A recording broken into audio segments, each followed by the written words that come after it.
Allah be upon him, in which he was buried, so it is the place embracing his reverend flawless corpus. At the end of the first year of the Prophet's migration to Medina, he built the honorable house of Aisha, may God be pleased with her. The honorable house includes both the noble chamber and its courtyard. The hujra, or the courtyard, is the open space at the front of the house. Its area was approximately 4 meters times 5 meters.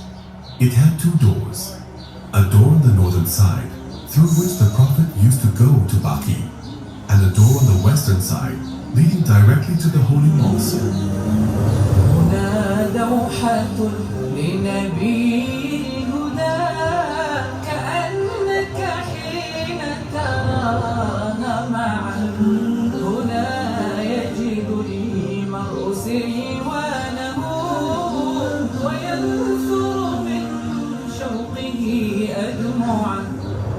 Through this door, the Prophet, peace and blessings of Allah be upon him, while in itikaf, used to bring his head near to Aisha, may Allah be pleased with her, so that she could comb, perfume, and take care of his hair.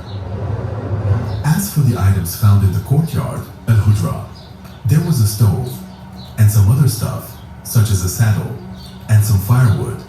As for the part with the roof, this is the part intended for living and sleeping.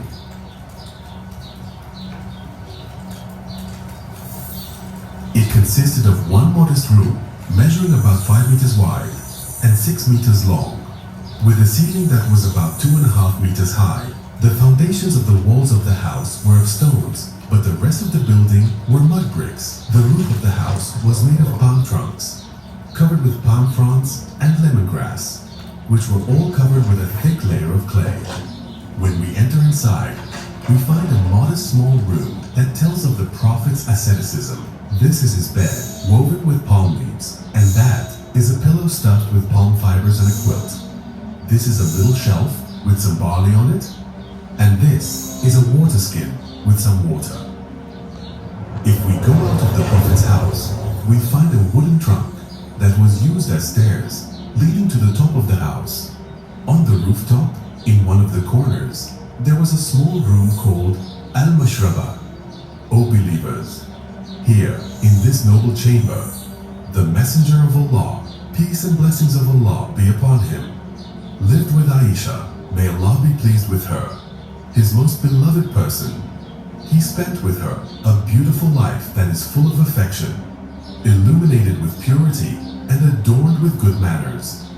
Here lived the one who illuminated the world with his message and caused it to be happier by virtue of his teachings. 9 years later, the Prophet, peace and blessings of Allah be upon him, died. He passed away while putting his noble head on Aisha's chest. May Allah be pleased with her. He was buried in that honorable house of his. After his death, Aisha, may Allah be pleased with her, kept living in that same house. Then, less than 3 years later, her father Abu Bakr, may Allah be pleased with him, died. He was buried next to his companion, the Prophet, peace and blessings of Allah be upon him.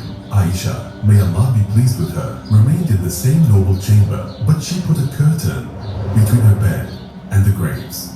10 years later, Umar ibn al-Khattab, may Allah be pleased with him, died. Before dying, he sought Aisha's permission to be buried next to his 2 companions, and she agreed.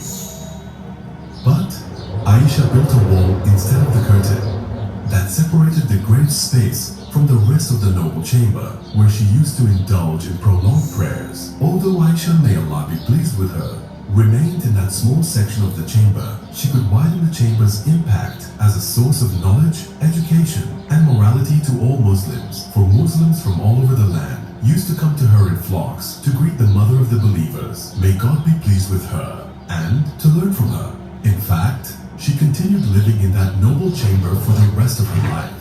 When she died, Aisha was buried in Al-Baqi. After that, the door of the honorable house was closed firmly.